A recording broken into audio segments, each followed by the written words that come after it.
Hi everyone, it's Roxanne, and today is episode 5 of the bed confessional. I'm not on my bed because the lighting is really bad over there, so I'm just sitting at my desk. I think it still counts because I'm in my room. Today, I wanted to talk about, well, how could I say this? Being discreet with your quote-unquote business, like your plans for the future or your goals. It has become one of my golden rules to not overly share what I plan on doing. I can say like, yeah, I want to exercise more next year, or I want to be more creative next year, but I will stay vague. I will not really tell people exactly what I plan on doing. I'll give you an example. The reason why I haven't posted on YouTube for so long is because I have been very, very busy. Also, sorry about that because I usually try to post every 10 days, but I was like really busy.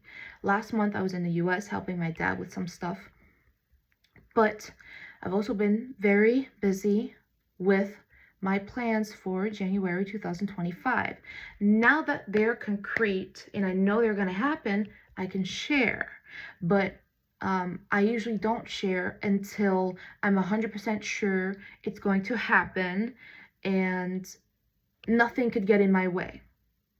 Once I know it's a done deal, then I can tell people, yeah, this is what I'm going to be doing. And still, again, I'm cautious to who I say these things to, and how I say them as well.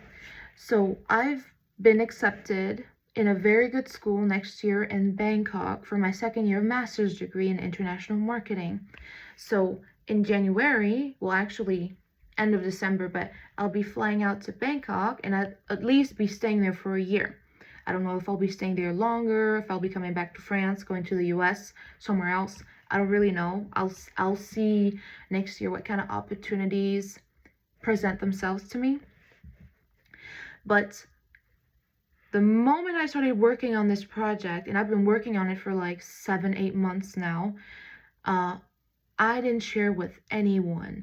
Like, I might have briefly said to some friends, I would like to go abroad next year, or I would like to da-da-da-da-da, but never giving any real specific details.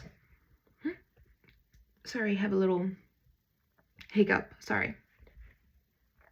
So never giving real specific details, because again, you never know what kind of intentions people have towards you. Now, some people might have very malicious intent and would try to get in your way in ways you wouldn't believe, because it has happened to me in the past, and last year, for example, the only people I really told about going on another campus next year were the secretaries at my school. And the thing is, the secretaries were very, I don't have any other way to put this, but they were just mean women. Mean, despicable women. And they did everything they could to keep me from doing what I wanted to do next year. If I asked them, could you, get me in like the exchange coordinator's email so I can ask her, where the forms are, like, that I need to fill in, or who do I send the checks to, who do I da-da-da. They never did. Or they would put me on hold for weeks and weeks and weeks, and every time I would go to see them and tell them, hey, do you have this information that I asked you 3 weeks ago? They would tell me, oh, no, we have other things to do, we have better things to do, we have more important things to do, it's not our problem. So I ended up having to look up all that information by myself, which is why me being accepted in Bangkok, all the merit comes to me because I had to find the form on the website in Thailand and fill the form, get in touch with the people without the help of the school. And the school is supposed to, put you in contact with these people. So I can't, so there are people that will try to get in your way that way, but there are people that, and that's a different category because it might not be their intention. But so you have first case, people that do want to discourage you and tell you, oh, you won't succeed. Oh, that's not a good idea. Why would you do that? But second case is people that don't necessarily want to make you, fail, but sometimes when you tell people about these great things that you're going to do or these great things that you're actively doing now, it will send back to people, some negative feeling. They will feel, envy, even if they know it might not even be something they want to do with their lives. They might feel inadequate because they feel like they should be doing more with their lives, and you are. So it just kind of projects back to them maybe some insecurity or the fact that they wish they could be doing something like that and they can't, or, just wanting to do more with themselves and maybe they can't necessarily do that at the moment, or maybe they know that they wouldn't ever be able to do the things that you're doing. So unconsciously, they will have a negative narrative when they talk to you.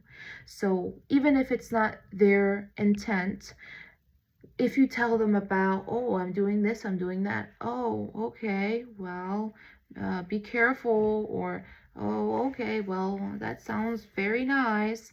And even if, again, as I said, their goal is not to get in your way, sometimes getting those kind of comments can create self-doubt in you and make you feel doubt towards the decisions you're making. I know that, for example, now that's again different, okay? But I was talking about this whole thing with my dad. We've been talking about it for months. But my dad is he's a real worrywart, but he's also a father. So I understand, I'm the eldest child, and I'm the only one who goes abroad like this. So I understand he's like worried about me. But the thing is, sometimes he's very worried about things I'm not even necessarily worried about because I know it's going to work out. I have nothing to really worry about.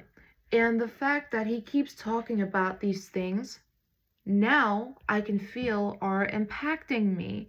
And now I started worrying about things that I wasn't even worried about before.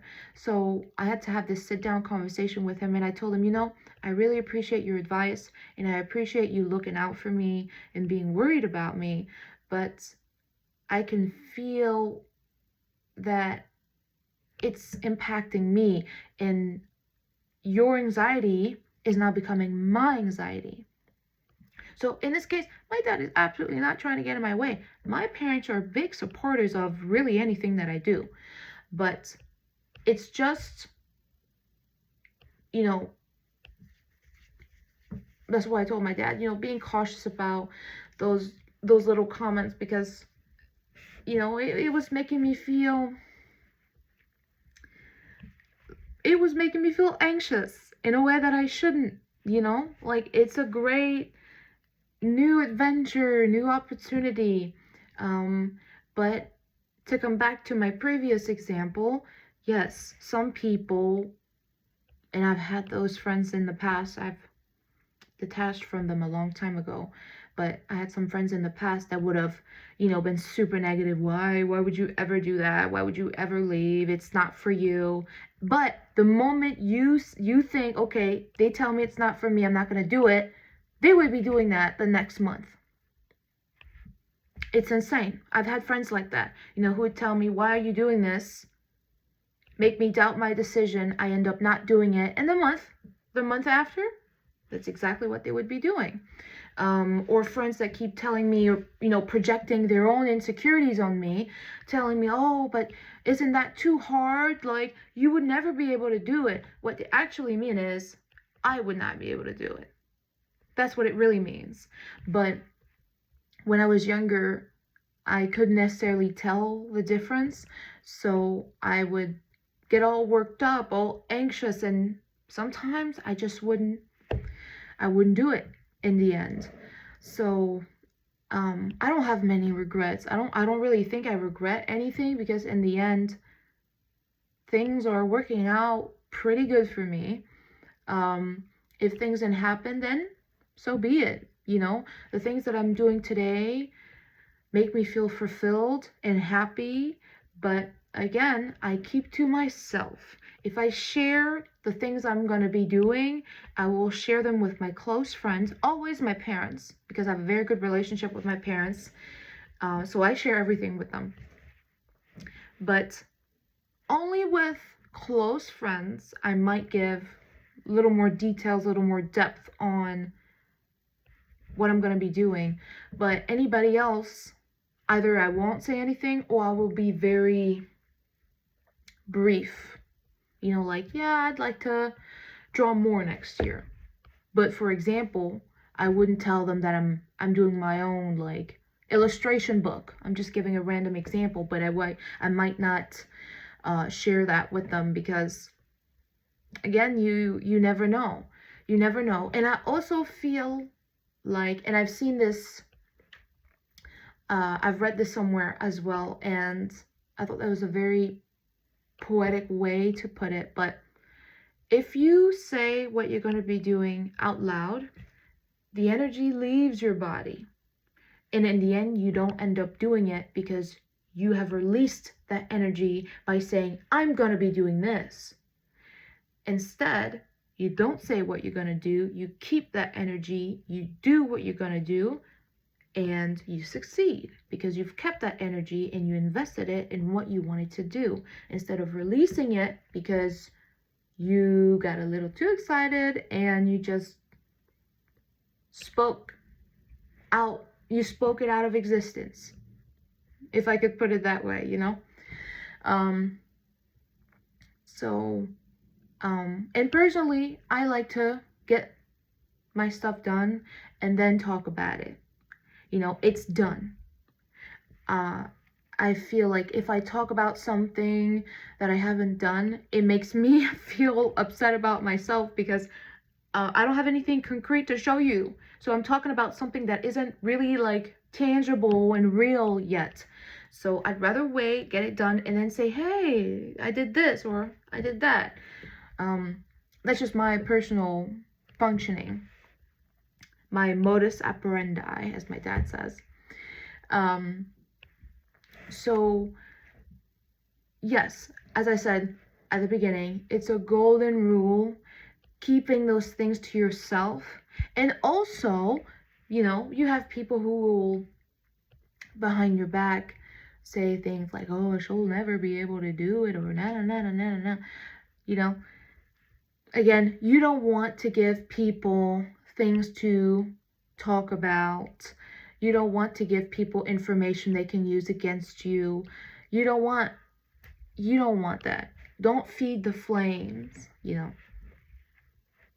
But I wanted to talk about this because now that I am going, and I will be taking you guys with me, and you'll be exploring the city with me. I'll be making more vlogs, like walking around in the city, talking more about the whole process of moving and how it is. I've already visited Thailand, so I am a little familiar with the country, and I've already been to Bangkok as well, but only on vacation as a tourist. So living there as a student will be a very different experience than going there as a tourist.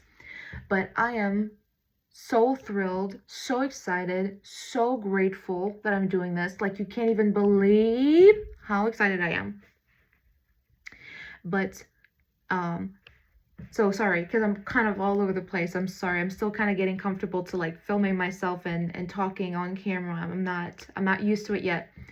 But I also believe that the reason why I succeeded is because I was cautious about who I was talking about this to, and not giving people enough information, like keeping it to myself. And again, keeping that energy inside of me instead of just spreading it, talking about, oh, I'm going to be going to Bangkok next year. And then in the end, if I hadn't gone, I would have looked stupid. I'm sorry. If I had told everybody I was going to Thailand next year and ended up not going, I would have felt stupid. So, I'd rather surprise everyone and say, hey, look what I'm doing next year, instead of talking about it prematurely and failing, So I'm so excited. Again, as I said, I'm just waiting for my visa to go through. And I don't think there's really anything else. Like, I was like, I had a whole list of things, ticking everything off my list. So yeah, I'm just really excited to go. I love to travel. I love to study. I love learning about cultures and languages and all these things. And this trip I think it's going to be one of the best years of my life, at least so far. I've had great years, but I really think that it's going to open so many doors for me. I'm going to be presented with so many different opportunities, and I just can't wait to find out, because I can't foresee the future, but I really can't wait to find out and see what will happen. I might do some little travel vlogs, but again, the thing is, when I travel, I usually just want to be in the moment. I like to take pictures, okay? As you can tell on my Instagram, I love taking pictures and little videos, but like filming myself during a tour, I don't have that reflex, because I'm just enjoying my tour. I don't want to hold my camera and look at what I'm doing. I'm just doing it. I could talk about it like once I'm home, and say, hey, this is what I did today. Here's a couple pictures. But like filming myself live while I'm canoeing or anything, that's not necessarily what I do. And I don't think I'm also comfortable enough to film myself in public or anything like that yet. Like people that film themselves having food. Oh my God, I could never, not yet. But maybe one day, I'll be sitting at a restaurant doing a little video like this and talking, but it's already hard enough for me to do it at home. Outside, I don't even know. So anyways, I don't want this video to be too long, but I hope you like this. I'm still, again, this is me just practicing being on camera and talking. I know I say that like every time, but I promise it's just I'm just not really comfortable yet, but I'll get there. So just bear with me. But anyways, love you. I'll talk to you soon, and I hope that you have a good week. Bye-bye.